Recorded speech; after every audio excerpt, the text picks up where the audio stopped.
we can do easy processing and faster processing. So I'm going to tell you about Hadoop now. Hadoop already won terabyte slot in 2008. Their Hadoop contributor already proved with 910 nodes.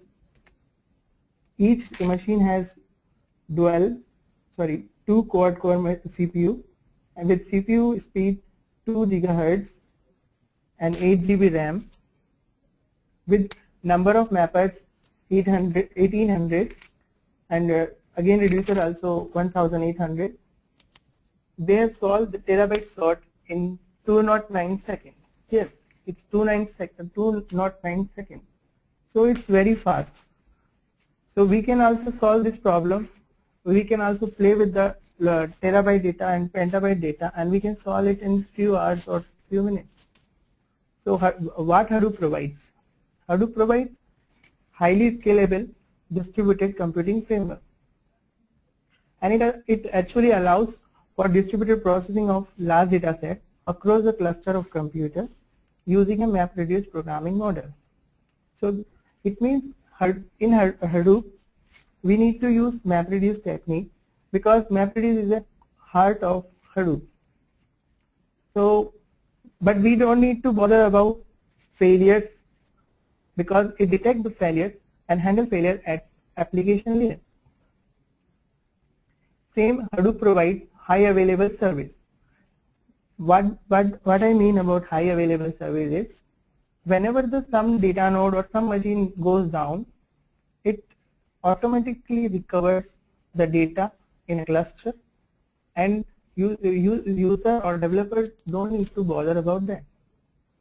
And later on we can again add the failure machine or new machine in our cluster, so that we can use that machine again.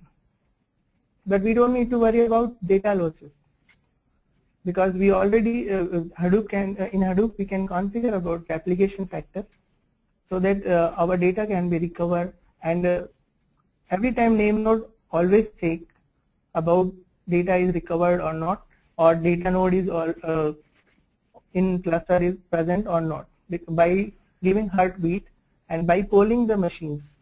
So always keep a name node always track on the what is going on cluster. So what are the major component in Hadoop is data node, name node, secondary name node, job tracker, task tracker, balancer. So data node is in our cluster is it is the machine which is actually store our data in a file system. Name node actually manages metadata about all cluster and cluster details and data nodes, so that it coordinates storage and retrieval of individual data block managed by data nodes. Secondary name node is just backup of name node data, so that whenever the name node goes down or fail, it can recover by secondary name node information. So our cluster basically made of name node and data node. So mostly we have one name node and multiple data node. So it's like a master, and master is a name node and slaves are data node. Another thing is job tracker. Job tracker and task tracker is usually comes when we need to process some data, or we need to run some operation or processing on Hadoop cluster. So same way as name node was master, here job tracker is act as a master and task tracker act as a slaves. Whenever we submit any job to job tracker for processing, then it divides the job into tasks, and that each task is distributed to available task trackers. And each task tracker processes assigned task and generate the output, and submit that information to job tracker.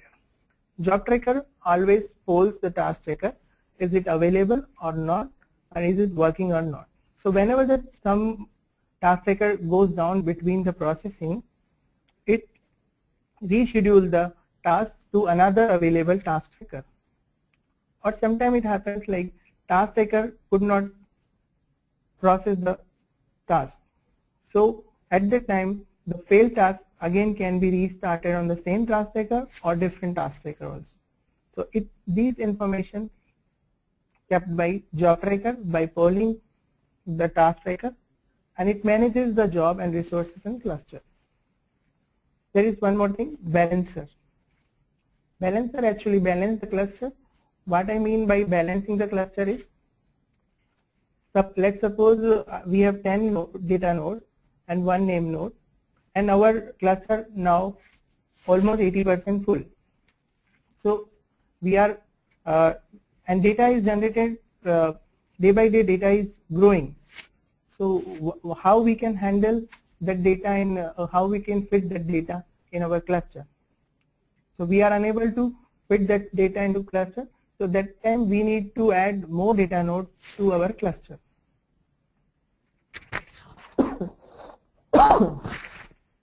So if we add new data node, so they have more spaces, and other data node has, the previous data node has less space available. So balancer balance the data across the cluster so that all data nodes can have around equal spaces left on these machines, so that other tasks can be done easily and storage can be increased. So we can, in Hadoop, we can actually increase the storage whenever we need it. Or if we want to reduce the size of cluster, we can easily reduce that, and we can remove one by one node, and balancer will balance the data across the cluster.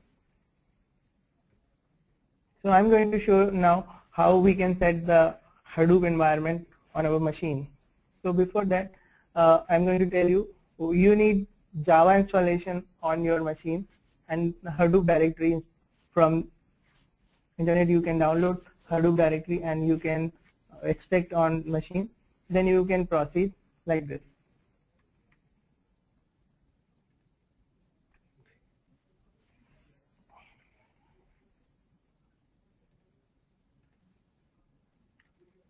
Yeah. So here in this, I'm just making a sample cluster for 2 machines. In this cluster, we have 2 data nodes and 1 name node, and 1 machine is name node also and data node also. So we have conf directory in this. We need to set up core-site.xml.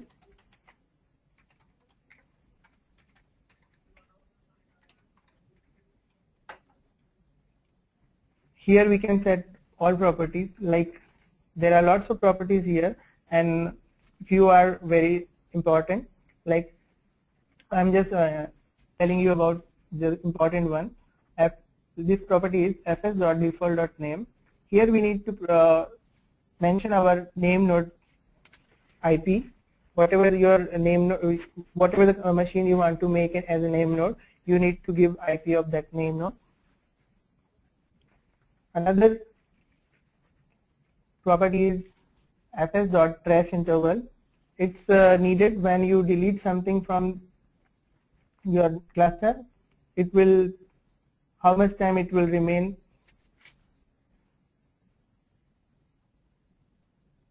So it enables the interval for trash checkpoints, number of minutes between trash checkpoints.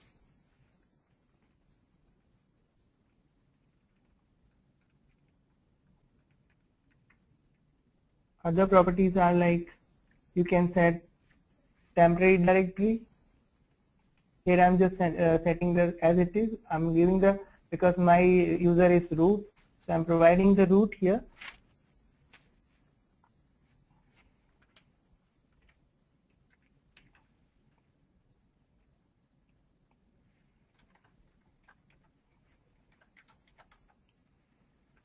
So another property configuration file is sdfs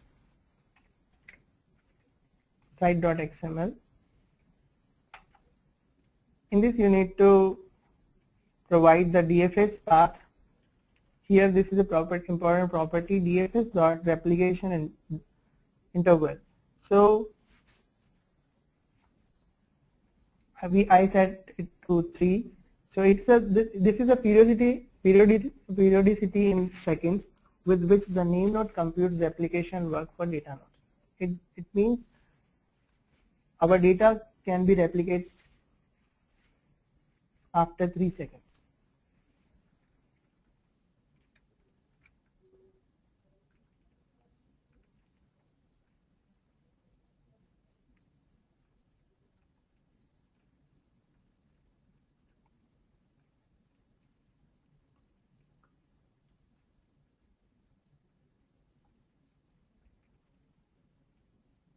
So same way you can set the heartbeat interval, which is a polling to the data node.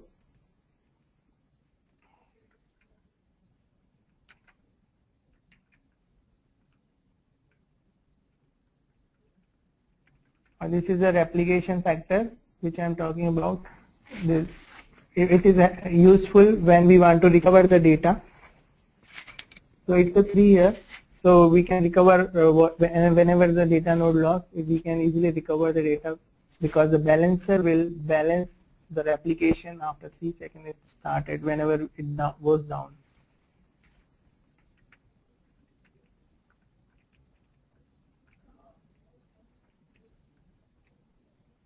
Same way, the DFS directory where our name node information will kept, it's the path of that dfs.name directory. So the temporary directory, whatever we set, and /dfs/name.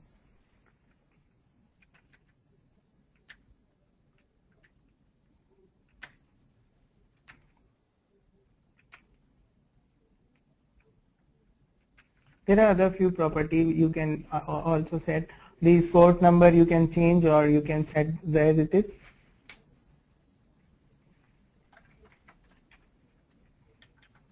After setting these, you need to set mapred site.xml. Here you need to mention how many maps and how many reduced tasks are there.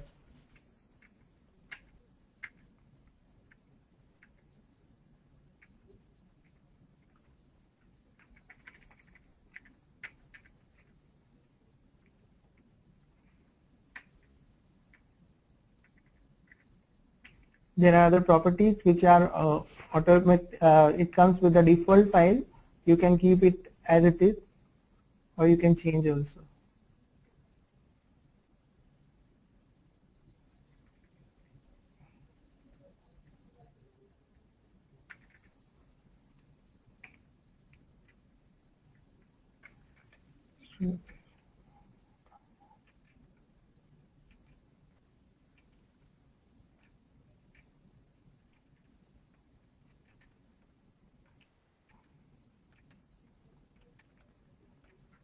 So this is the property. How many maps are there? So I set here 5 because we have 2 machines and these are 2 core machine, dual core machine. So I'm just setting 5. And here the reducer, number of reducer, I'm just setting 2 because we have 2 machines. We can actually set more also, but I'm just taking a sample here. Another things are like slaves. So I have 2 machines in my cluster. So these IPs are I have given. These 2 machines will act as a slave, means it will act as a data node and task taker as well. Same here, master. So this is my master node, means it's a name node and job tracker node.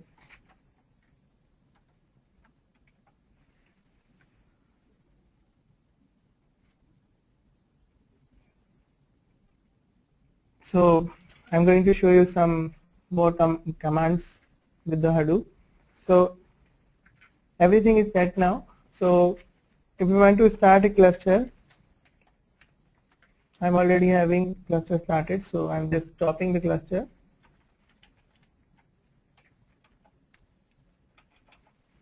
So from there, so I want to start my cluster now.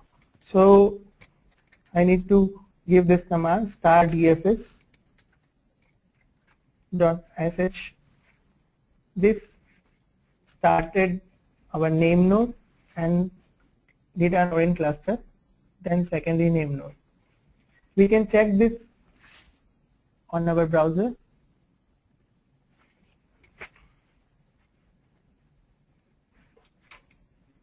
So here we can check the DFS health, means cluster health. So it's showing that it's in safe, that there is a safe mode is on. So it's taking it some time to on our cluster. It would go after a few seconds. Like I'm going to refresh it. Now it disappears. So it's showing that what are the configuration capacity in our cluster, DFS used, non-DFS. So all the information about our DFS cluster. So and we have live nodes too, because I have added only 2 nodes. So it's showing 2 nodes. There is no dead node. If something has failed, it would show in dead nodes. So we can check here live nodes. So it's showing. I kept the name one data node master, Hadoop master, and another server name. So these 2 machines in our cluster. And how much data is already on this cluster, on this machine, it's showing that. So after the cluster has been started, we need to start job tracker on the same machine. So for starting a MapReduce, or you can say job tracker and task tracker, we need to start bin/start mapred.sh. So it eventually starts job tracker, then task trackers on data node. Job tracker we can start anywhere, on any machine. There is no necessity on, we can start on name node only, but here in example I'm just starting on name node machine only. So I need to check is it working or not. So this is a port. It's saying our job tracker is on. We have 2 nodes. These are the nodes. These are the data nodes, and these are the task tracker machines now. And it's also showing the heartbeat interval.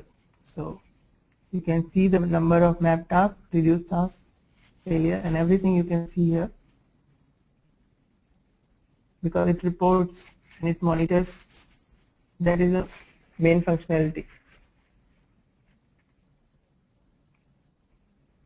So after setting up Hadoop, we can go to the MapReduce task, because we need to run any MapReduce task on this cluster now. So we are I'm taking the MapReduce. What is the MapReduce now?